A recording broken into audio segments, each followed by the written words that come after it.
the Goose, where we talk about things that are interesting, fascinating, and irritating. We're going to cover all three today. Yes, I'm the Goose. Glad you joined me for another show, and this is going to be a special show. First of all, sorry I don't have my coffee with me, but here's what's special.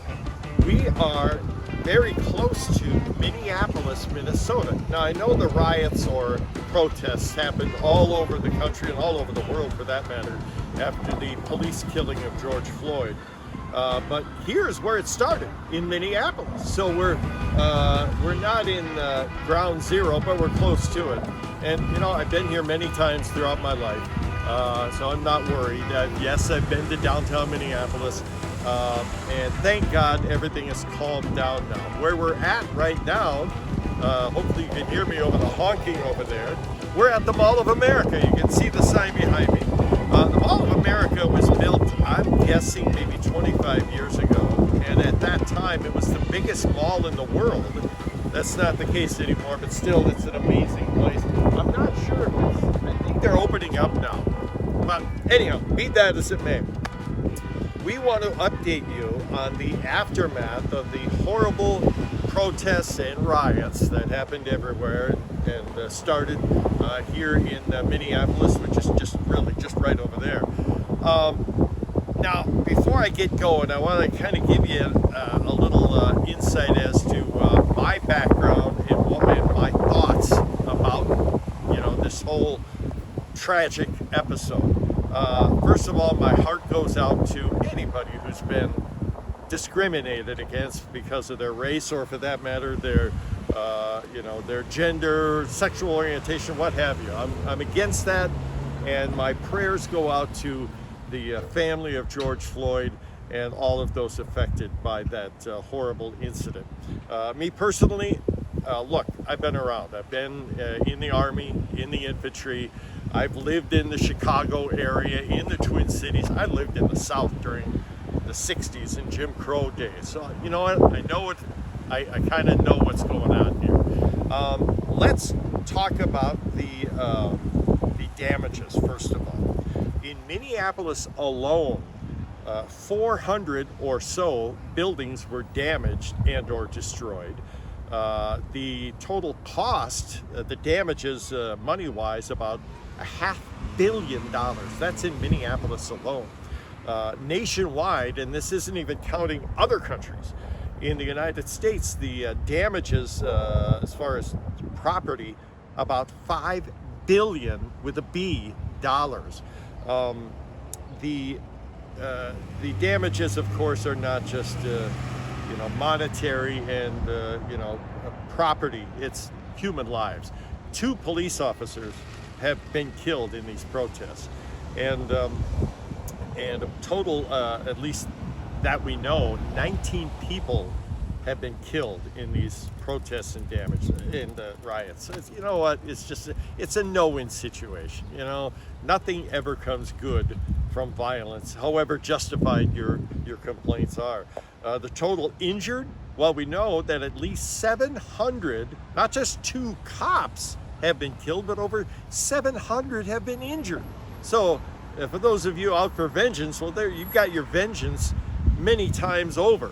The total number of injured for citizens, we have no idea. It's just tragic all over, up and down the line. So it's nothing, like I said, good ever happens.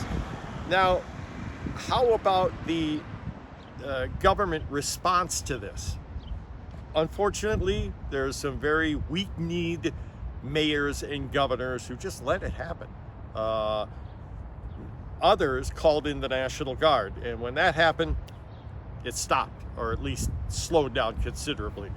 There's one thing about bad guys that I've learned, not just in the Army, but in civilian life. Bad guys are not afraid and they do not respect you if you're weak. If you just say, I feel for you, I'm with you, they don't care. They don't care at all. What they do respect is strength. They respect you if you're willing to stand up for yourself and fight back and protect yourself, your property, your family, your country, your city. That's what they respect. Now let's give you a couple of examples of how far we got. How far we're going here, Cal? About 5 minutes. Okay, something like that. My wonderful wife Raquel is doing the producing duties, and her cousin Sita, also from the Philippines, handling the producing as well. Thank you, ladies. I'll give you a couple of examples of weak leaders and what happens. Okay. First of all, the mayor of Seattle, Washington. Shame on her. You know, she's just letting all hell break loose, and again claiming, "Oh, I'm with you guys." Well, they're taking over a part of their downtown and with guns. See, they don't respect her, and eventually they're going to have to take that area back. So I wish, and I've been to Seattle. We have family members who live in the Seattle area. Hopefully that'll get straightened out. Here's another example of weakness and how the dragon eventually, and there's a happy ending to this. It's going to end. And how will it end? Not how you expect. What happens is the dragon turns in on itself. Here's the example. The mayor of Olympia, Washington. Not only did she say, "Oh, I'm with you guys, I feel for you, I'm on your side," she came out with a tweet or something like that online that said, "Let it burn." What? You're a mayor. Don't talk like that. Well, guess what they did? These guys that she claimed that she was siding with went to her home and sprayed graffiti all over her home. Well, guess what? Now the mayor of Olympia, Washington has seen the light. And now these people that she did call just peaceful protesters, she's calling them domestic terrorists. See, the dragon is now turning on itself and eating itself. So it's going to end. Okay. Now I'm going to end here pretty quick. Thank you for again, Raquel, for doing the producing. What should you do and what you should not do? Don't kneel. When somebody says, and it has nothing to do with your respect and empathy for black people, when they say Black Lives Matter, you kneel. Come on, kneel. Don't kneel. Don't kneel for anybody. You kneel for God, and that's it.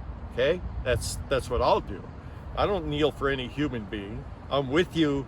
I'll say it, you have my respect and my empathy, and I'm with you 100%. But I ain't kneeling for nobody. All right.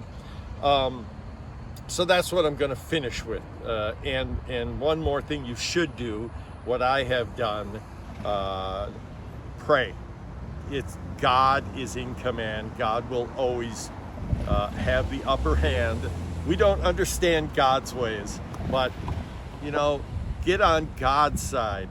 Pray, be humble, and love one another. That's the bottom line. All right, that's it. And again, from the Mall of America and the outskirts of Minneapolis, where things are a lot safer now. And hopefully we've turned the corner, not just here, but other places like Chicago. And things are going to get better now, and we'll right the wrongs, doing it the right way. Okay? That's it for this edition of Coffee with the Goose. Thank you so much for watching. Again, many, many thanks to you subscribers, and we look forward to bringing you many, many more shows in the near future. All right? You take care. God bless.